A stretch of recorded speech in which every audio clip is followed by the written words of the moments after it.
Hello guys, हमारा political science की second book चल रही है। उस सेकंड बुक में आज हम पॉलिटिकल साइंस का फोर्थ लेसन करेंगे। मैं विनोद कुमार G++, 45 है चंडीगढ़। फोर्थ लेसन है हमारे पास इंडिया एक्सटर्नल रिलेशंस, भारत के विदेशी संबंध। आज हम इस लेसन से रिलेटेड चर्चा करेंगे। हमें पता है कि इंडिया जो है वो 15 अगस्त 1947 को भारत को फ्रीडम मिली थी, भारत आज़ाद हुआ था।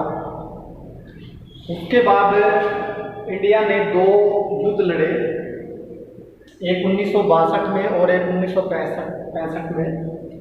उसके बाद इंडिया के पास जो सबसे बड़ी प्रॉब्लम थी वो थी अपने पड़ोसी देशों के साथ संबंधों को कैसे अच्छा किया जाए, यानी कि जो हमारे नेबरहुड कंट्रीज हैं उनके साथ रिलेशनशिप किस प्रकार से हम बेटर करें।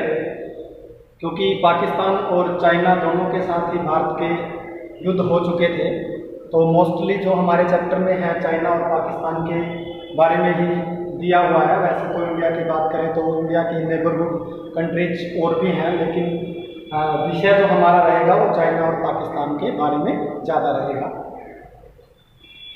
हमें पता है कि जो फर्स्ट हमारे प्राइम मिनिस्टर थे जवाहरलाल नेहरू, जिन्होंने 1947 से लेकर 1964 तक प्राइम मिनिस्टर के पद पर कार्य किया, वो हमारे देश के फर्स्ट प्राइम मिनिस्टर होने के साथ साथ फर्स्ट फॉरेन मिनिस्टर भी थे। यानी कि वो हमारे देश के सिर्फ प्रधानमंत्री ही नहीं थे पहले, बल्कि वो पहले विदेश मंत्री भी थे। तो जो विदेश मंत्री होता है उसी का कार्य होता है किसी भी देश के साथ हमारे संबंध कैसे होंगे, कि फॉरेन पॉलिसी हमारी कैसी होगी, उसका डिसीजन लेना जो है वो फॉरेन मिनिस्टर यानी कि विदेश मंत्री का ही कार्य होता है। अगर हम बात करें तो नेहरू ने 3 मेजर ऑब्जेक्टिव्स जो है वो चुने अपनी विदेश नीति को सक्षम बनाने के लिए, अपनी विदेश नीति को कारगर बनाने के लिए 3 मेजर पॉइंट्स यानी कि 3 प्रमुख उद्देश्यों को चुना गया। वो 3 प्रमुख उद्देश्य क्या थे? पहला है हमारे पास preserve the hard earned sovereignty of India, Bharat की संप्रभुता को बनाए रखना। संप्रभुता का अर्थ यहाँ पर क्या है? संप्रभुता का अर्थ यहाँ पर यह है कि भारत अपने फॉरेन यानी भारत अपने एक्सटर्नल या इंटरनल डिसीजन लेने के लिए स्वतंत्र है, फ्री है।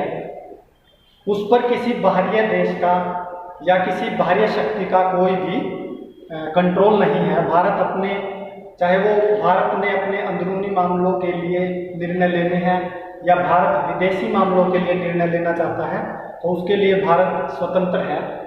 तो एक तो ये कि भारत को संप्रभु बनाना, कि वो अपने निर्णयों को, अपने डिसीजन को अपने हिसाब से ले सके। ये जो है पहला पॉइंट था हमारे पास 3 बिंदुओं में से। सेकंड है हमारे पास protect the territorial integrity of India, Bharat की अक्षेत्रीय अखंडता की रक्षा करना। हमें पता है कि भारत अलग अलग स्टेट्स का समूह है, अलग अलग राज्यों का एक संघ है भारत। तो उनकी अखंडता को बनाए रखना, भारत की कोई भी, चाहे वो भारत की स्टेट है या भारत की यूटी है, यूनियन टेरिटरी है, यानी कि कोई भी संघ शासित प्रदेश है, वो भारत से अलग ना हो, यानी कि वो भारत की अखंडता बनी रहे। सेकंड जो हमारा मेजर ऑब्जेक्टिव है वो ये था कि हम अपने देश की इंटीग्रिटी की रक्षा करें, यानी हम अपने क्षेत्रीय अखंडता को बनाए रखें। थर्ड है हमारे पास promote the rapid economic development, तेजी से आर्थिक विकास को बढ़ावा देना। थर्ड पॉइंट है हमारे पास कि भारत ये चाहता था कि स्वतंत्रता के बाद भारत काफ़ी तेजी से आर्थिक रूप से ग्रोथ करे, भारत काफ़ी तेज गति से आर्थिक विकास को बढ़ावा दे। ये 3 मेजर पॉइंट्स थे हमारे पास, ऑब्जेक्टिव्स थे जो फॉरेन पॉलिसी के तहत इंडिया ने जो डिसाइड किए।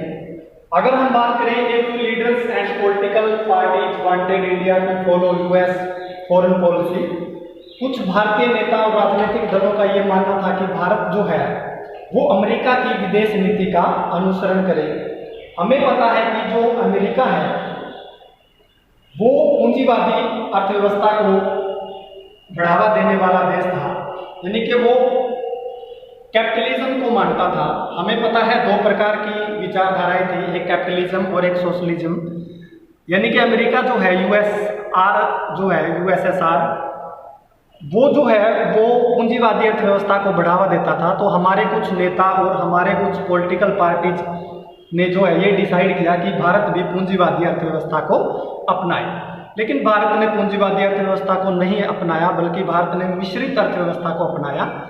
भारत ने पूंजीवादी अर्थव्यवस्था को नकार दिया था।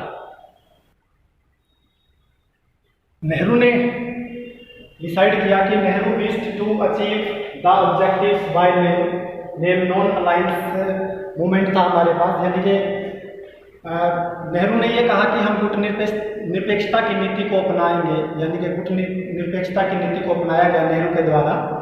और India opted non aligned policy, Bharat ने गैर संरक्षणवाद की नीति को चुना। गैर संरक्षणवाद की नीति को चुना भारत ने। इसके तहत इंडिया ने 3 बातें जो है वो डिसाइड की, 3 बातें फॉलो की। फर्स्ट है हमारे पास पहला पॉइंट है keeping equal distance power block से दूरी बनाकर रखना। हमें पता है कि जब इंडिया आज़ाद हुआ, भारत आज़ाद हुआ, या सेकेंड वर्ल्ड वॉर के बाद, हम इसके बारे में फर्स्ट बुक के फर्स्ट लेसन में पढ़ चुकी है, शीत युद्ध का दौर। उसमें हमने ये पढ़ा था कि विश्व जो है द्वितीय विश्व युद्ध के बाद 2 ब्लॉक्स में बट गया था। एक वो ब्लॉक था जो पूंजीवादी अर्थव्यवस्था को बढ़ावा देता था, दूसरा वो था जो समाजवादी अर्थव्यवस्था को बढ़ावा दे रहा था। तो ये यूएसएसआर और यूएसए में बट गया था। एक को जो फॉलो कर रहा था वो अमेरिका, दूसरे को जो है फ्रांस फॉलो कर रहा था, रूस फॉलो कर रहा था। तो ये 2 ब्लॉक थे। तो भारत ने डिसाइड किया नैम के तहत, नॉन अलायंस मूवमेंट के तहत, कि भारत इन दोनों ही ब्लॉक से दूरी बनाकर रखेगा। भारत ना तो अमेरिका का साथ देगा और ना ही भारत रूस का साथ देगा। रेड्यूसिंग कोल्ड वॉर टेंशन, शीत युद्ध के तनाव को कम करना। भारत ने शीत युद्ध के तनाव को बहुत हद तक कम किया। काफ़ी बार इंडिया ने इंटरमीडिएटर का काम किया दोनों देशों के बीच में। काफ़ी बार ये सिचुएशन पैदा हो गई थी कि थर्ड वर्ल्ड वॉर तक की कंडीशंस पैदा हो गई थी, बट भारत ने एक अच्छे इंटरमीडिएटर के रूप में काम करके शीत युद्ध के तनाव को कम करने में एक अच्छा योगदान दिया। थर्ड है हमारे पास contribution peace keeping operations, UNO जो है हमारे पास यूनियन नेशंस है, संयुक्त राष्ट्र के द्वारा जो शांति अभियान चलाए गए थे, उन शांति अभियानों में भारत ने बहुत अच्छा योगदान दिया।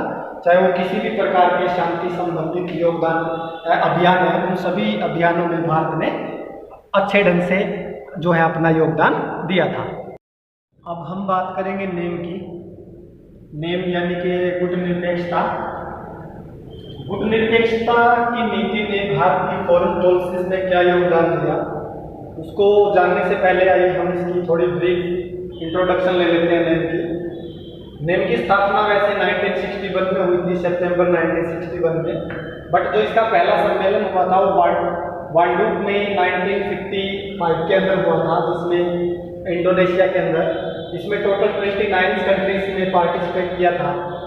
वहीं से जो है गुटनिरपेक्षता का कंसेप्ट निकला, लेकिन इसको बनाने में जो है वो जवाहरलाल नेहरू और 4 अन्य कंट्रीज यानी इंडिया और 4 दूसरे जो देश हैं उनका महत्वपूर्ण योगदान रहा था। ये आप फर्स्ट लेसन जो फर्स्ट बुक का है कोल्ड वॉर, उसमें डिटेल में इसके बारे में हम चर्चा कर चुके हैं, वहाँ से आप इसको ब्रीफली एक बार फिर रिवाइज कर लें। आज के टाइम में, उस टाइम इसको थर्ड वर्ल्ड यानी कि तीसरी दुनिया कहा जाता था। जकार्ता के अंदर इसका हेडक्वार्टर है। और आज के टाइम की अगर हम बात करें तो 120 टोटल कंट्रीज इसके मेंबर्स हैं, जिसमें से ऑब्जर्वर्स जो है वो 17 कंट्रीज हैं। 17 जो कंट्रीज है वो इसकी ऑब्जर्वर कंट्रीज का काम करती हैं, और ईयरली इनकी मीटिंग्स वगैरह होती हैं। इसके साथ साथ वार्षिक इसका फंड जो है वो भी जारी किया जाता है, बजट वगैरह। अब हम बात करते हैं कि इंडो चाइना रिलेशंस यानी भारत चीन संबंध कैसे थे। भारत और चाइना की जो फ्रीडम है वो लगभग आसपास से दोनों देश आज़ाद हुए थे। चाइना 1949 के अंदर आज़ादी मिली चाइना को, भारत को 1947 में आज़ादी मिली।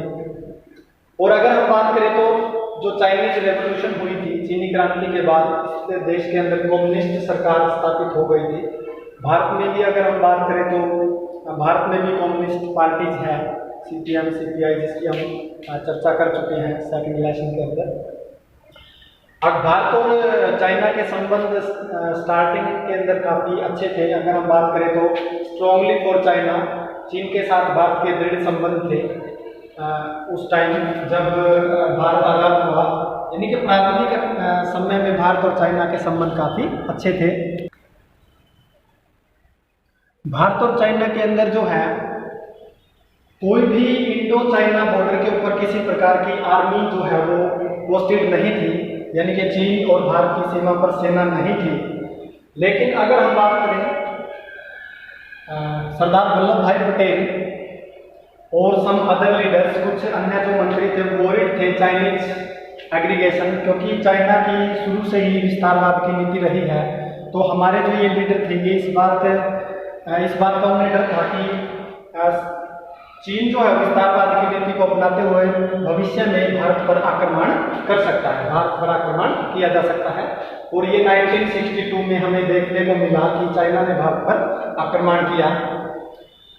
भारत ने चाइना के साथ स्टार्टिंग में जो है वो अपने संबंध अच्छे बनाने के लिए पंचशील 5 प्रिंसिपल्स ऑफ पीसफुल को एग्जिस्टेंस, यानी कि पंचशील शांतिपूर्ण सह अस्तित्व के 5 सिद्धांत का जो नियम था वो अपनाया।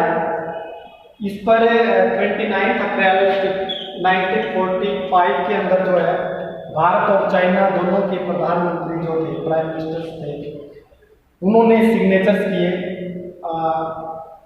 प्राइम मिनिस्टर ऑफ इंडिया और जो वहाँ के लीडर्स थे उन्होंने सिग्नेचर किए इसके ऊपर। 29 अप्रैल 1954 में पंचशील के सिद्धांत के ऊपर जो है इन्होंने सिग्नेचर किए। इसको अपना लिया था भारत और चाइना ने। अब पंचशील के 5 सिद्धांत जो है वो आप अपने बुक में उसके बारे में स्टडी कर सकते हैं, पढ़ सकते हैं आसानी से कि क्या वो 5 सिद्धांत थे।